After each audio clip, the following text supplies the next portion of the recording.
All right, my name's Trevor Lukovic, and I'll be presenting the first part of our presentation about Coca-Cola. So first off, we're gonna just take a dive in the company and talk a little bit about what we're about and what we're trying to promote and everything, and give a little history of it and show you a whole overview of the company and then a new product that we're trying to promote.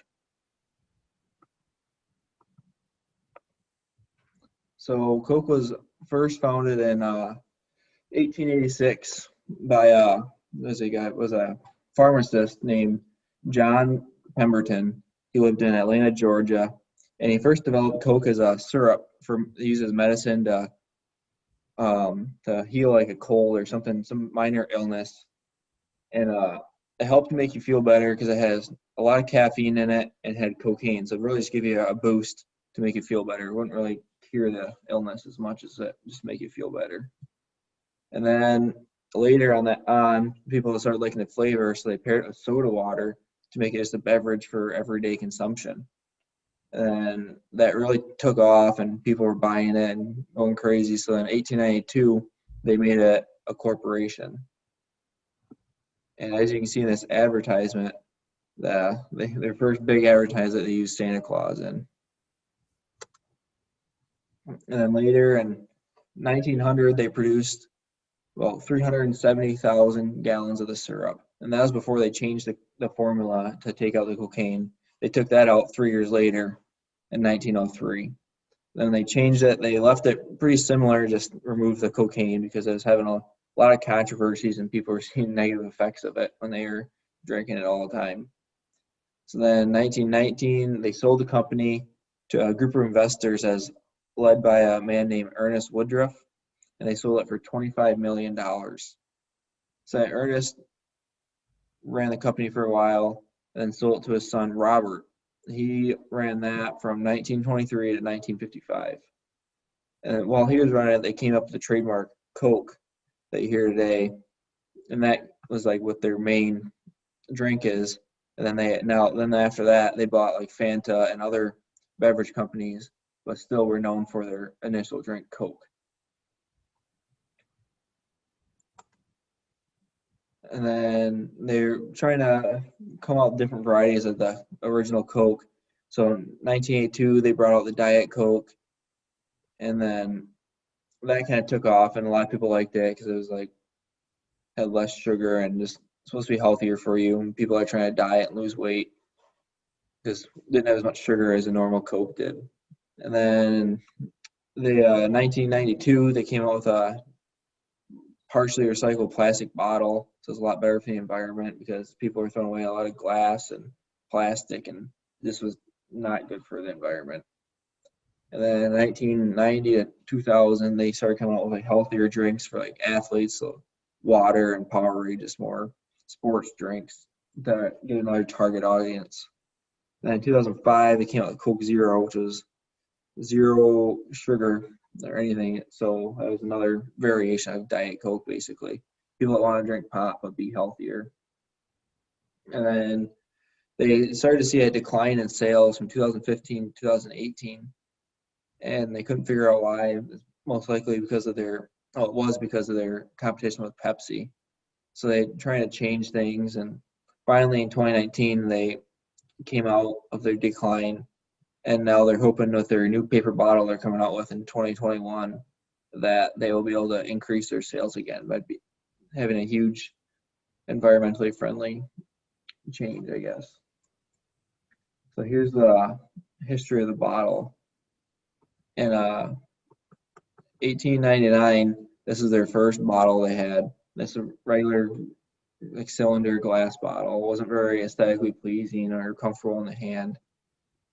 It didn't stand out very much. So then in 1906, they came out with this brown bottle. Looks a lot like a beer bottle you'd see today. And that was a little more aesthetically pleasing and stuck out a little bit. So people would look for that brown bottle. But then other companies and copycats did the same thing. So Coke decided they made a competition of who could make the most creative and recognizable bottle. So a glass company came out with this one in 1915, and it was really cool. And like you could You could recognize that bottle if it was just a shattered glass on the ground because it's weird shape. But that shape wasn't very stable because in the middle, the diameter is bigger than the bottom. But they liked the contour, so then they kind of altered it to what we had in 1916. And that's really the basis of all the pop bottles and soda bottles we have now. And from like 1916 to the 1970s, they only changed really the labeling and minor changes to the shape, as you can see in 1957. They just changed the labeling basically. And then in 1978, they came out with the 2-liter plastic bottle. And that was huge because you could buy it in larger quantities, and it was plastic bottle, so it was more durable. You could put a new cap, the same cap on it, so it didn't go flat. And then in 1993, which kind of weird how they took so long to get a 20-ounce plastic bottle, or 1992, and that was a big ordeal too because you could drink 20 ounces and put like 5 ounces, put a cap back on it, put it in the fridge, and drink it later. And then in 2008, they wanted to use like a lightweight aluminum bottle that was also easily recycled because they're kind of going through a plastic crisis.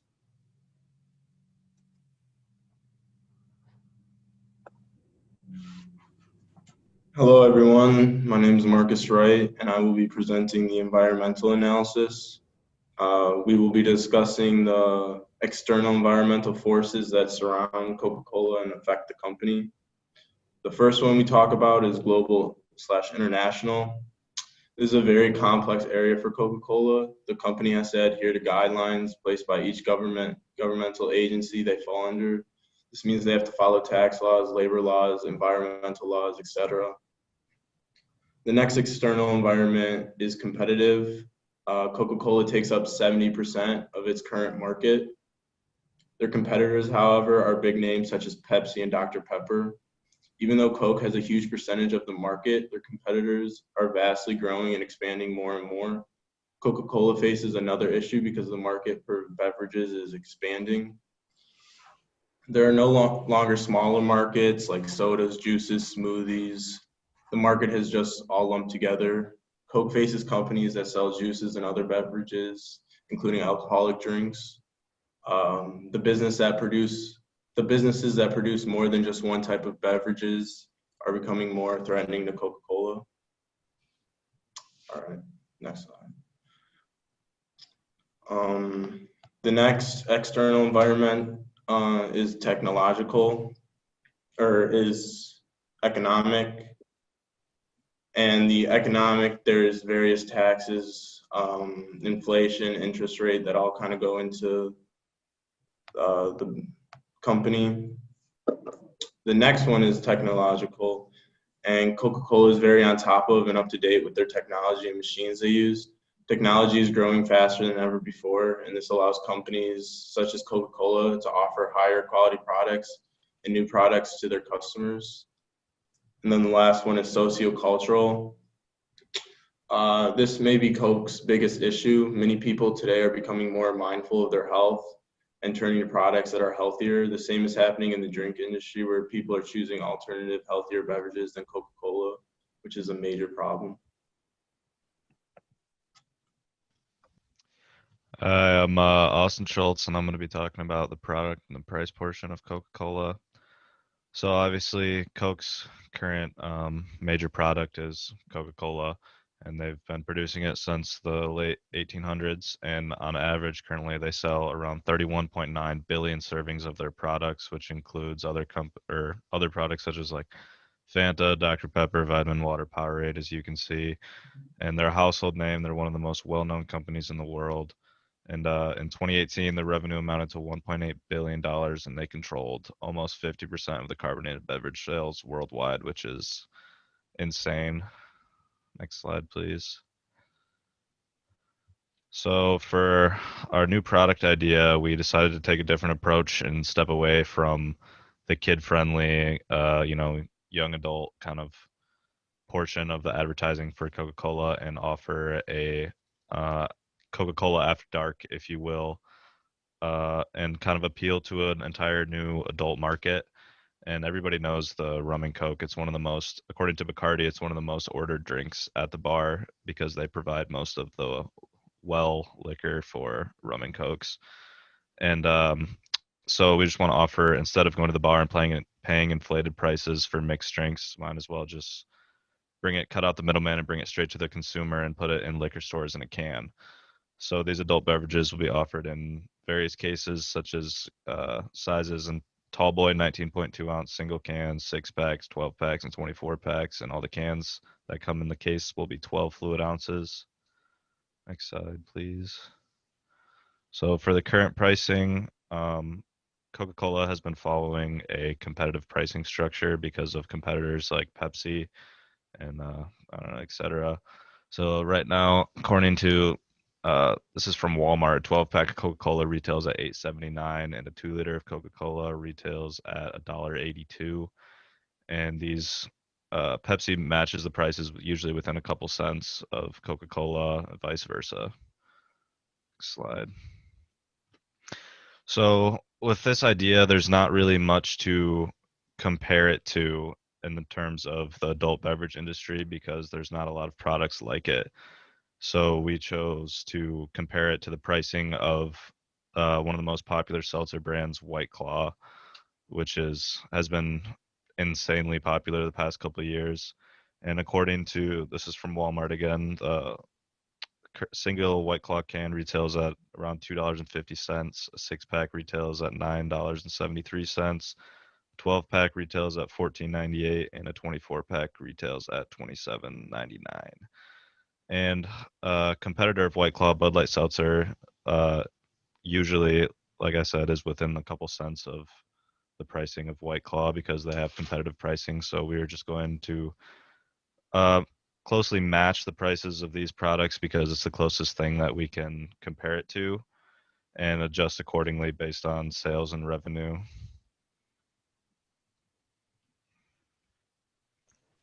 Hello, my name is Daniel Oler. I'm here to talk about the promotional plan moving forward for Coca-Cola. Next slide, please. Currently, due to the intense competition in the soda industry and the adult beverage industry as well, Coca-Cola has utilized an extensive promotional network.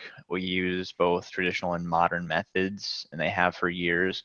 Coca-Cola is actually one of the first to actually release an advertisement in the newspapers and also into the magazine industry, and it boosted sales immensely back when it first came out.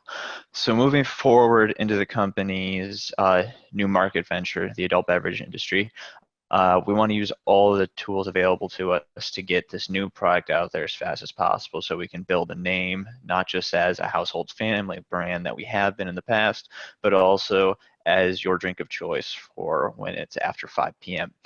So some of the methods we're going to be using to move the product into the future, we'll be using social media, magazines, newspapers, billboards, point of purchase advertising, as well as television advertisements. We're hoping that this extensive plan will get the new product inside of most of our target customers within the first month of sales. In terms of the plans for as the first month goes, and then moving forward with our advertising campaign, we're going to have a very intense initial campaign with TV commercials showing products as often as twice every hour on television or streaming services, and then once every 15 advertisements on social media platforms for the certain individuals that meet our criteria. Then after our initial month of release, we'll change our advertising away from stimulating demand and more towards reassuring the customers that they made the best choice in choosing us as their new mixed drink. Now, as the mixed drink is different from our regular Coke products, and as it represents something different than the family-friendly brand that we have in the past, the best option that we thought of moving forward would be to change the label versus that of the regular. The name Coca-Cola After Dark came up in talks in order to indicate that this is different. So as such, we want our packaging to represent a darker form of red, more royal. The coloring of the label letters will be golden to indicate that this is a premium product, that this is not just your average run-of-the-mill well water that you would find at your local bar. This is something that we brought to you because you deserve it. And also by changing the labeling, in addition to the color scheme, we hope to direct attention away from our regular family customers by appearing different, and also so that way children and younger crowds will not be as visually attracted to this than anything else you would find on the shelves. Moving forward with our ad campaigns, we will time them according to when our target market will be most likely able to view them. So most of our TV advertisements will be placed on after 6 p.m. All right, next slide, please. So in terms of product distribution, you can change the next slide, please. Thank you. Our product distribution for Coca-Cola has always been a very intense and very saturated market mixture. And moving forward, we hope the same thing will be said of our mixed drinks. Currently, Coca-Cola produces its syrups in dozens of countries around the world, and its distribution is worldwide. And as we said before, it controls almost 50% of the world market. So as such, we want to also make sure that since our products are primarily convenience products, meaning you find them at every single store that you go to, we want the same to be said for our mixed drink products. Excuse me. So in order to assist with that, one of the problems that we saw coming up would be acceptance from our outlets of this new product. One of the ideas that we came up with to help ensure that sales will reach what we want within the first few months, we proposed a ease of acceptance in the form of a discount to all the outlets and vendors that based off their first 6 months sales. If they purchase enough of our product in the first 6 months, they will receive a discount for all purchases made within the following 6 months of the year. And that is where we will be placing our products. All right, I'm Brandon Mackey, and I'll be talking about the SWOT analysis of Coke Company. So right now, Coke is one of the #1 sellers of soda in the world, and it is #1 in gross sales. Right now, it has a very well worldwide marketing strategy, so it markets all over the world, not just the U.S. like we've seen. It's a very well-established company. It has a very complex and intricate marketing plan that works well for their company, and they have a lot of different consumers from different age groups, so that brings a lot of customer loyalty. And with our new product, we have the late movers advantage. This product isn't like any other one that's out right now, but it has competition with some of these other seltzers and all these other things that are going on right now. Next slide. Some weaknesses that the Coke Company has right now. It's losing the youth market to Pepsi. Pepsi right now is more sought at as a young adult drink, rather when Coke is more sought as a more aged target market. And this could be because that Coke is really resistant to change when it comes to their marketing plan. They use the same marketing plan for a while. I think if they could change a little bit of their marketing plan, they could really improve and try and gain that aging market back. Right now, Coke isn't very environmentally friendly, but they are working, like I'll talk about later, they're working on creating more, like the paper bottle and being more environmentally friendly. And Coke doesn't have much experience with alcoholic drinks right now, so they're kind of new to the game, and it could be a real weakness for them moving on. Next slide. So some opportunities they have right now is their new paper bottle. They're looking to promote that in 2021. Coke has been working on their flavor diversity for a while, but they need to work on improving their market of it, but it could be a real opportunity for them, and it has been. They can improving their supply chain, so try and gain other supplies from different locations.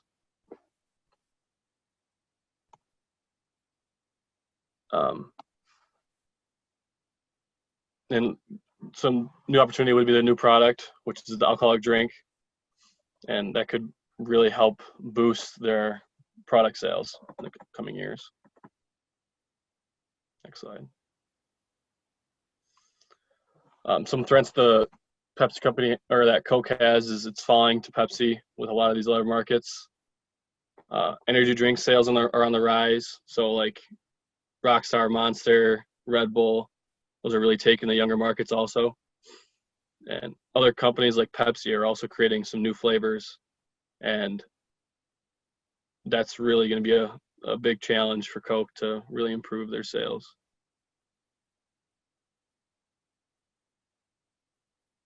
Yeah. Hello, everyone. My name is Devin Weifrich, and I will be presenting on an overview of Coca-Cola versus Pepsi's marketing objectives and strategies, focusing on how Coke and Pepsi address their similar threats and promote their products. Next slide.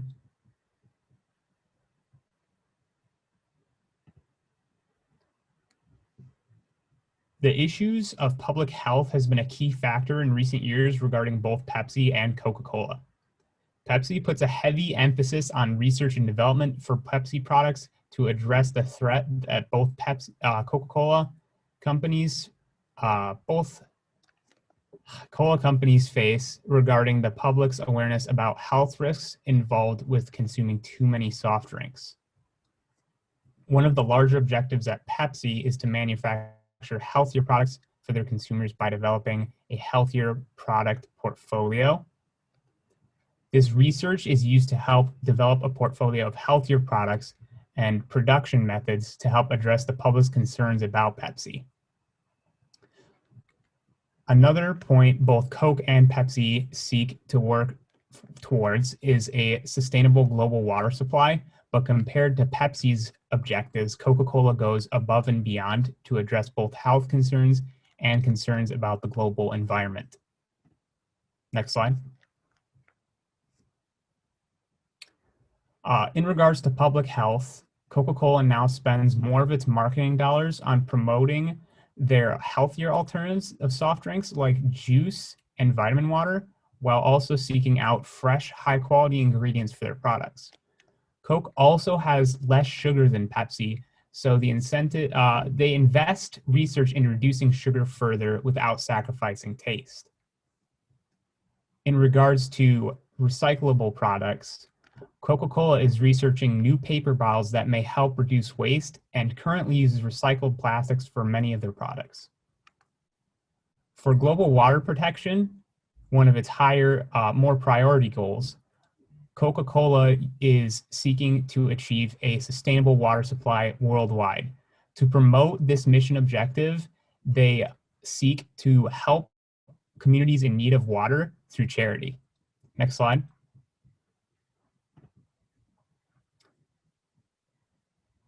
Many of the methods that Pepsi and Coke use are similar, such as using influencers for online and television, as well as partnering with many popular food chains to serve as venues for the product. However, one key advantage of Pepsi is their easily accessible online store. You can use it to purchase products online, and this provides a convenience for Pepsi customers compared to Coke. And Coca-Cola's website requires more pages to access the purchasing options for their product. One big advantage of Coke, on the other hand, is that they are partnered with many other venues that you cannot find Pepsi at, like movie theaters, amusement parks, and music events. And these venues may provide ways for people to be introduced to Coca-Cola products, especially the younger audience. Some of the partnered companies include, but are not limited to, Universal Studios, Disney, and Six Flags. A major event that Coke has been closely associated with is the Olympics, going back to 1928, the longest of any corporate supporters, according to an official Coca-Cola facts frequently asked questions page. Next slide. In conclusion, Coca-Cola will likely maintain its status as the leading soft drink company if it continue to innovate the mission objectives towards becoming a more sustainable company with the interests of a healthier world. This will help them stay competitive against companies like Pepsi by maintaining a higher moral standard for better customer relations that will lead to customer loyalty, as well as attracting the younger target customers that are becoming more concerned with personal and environmental health.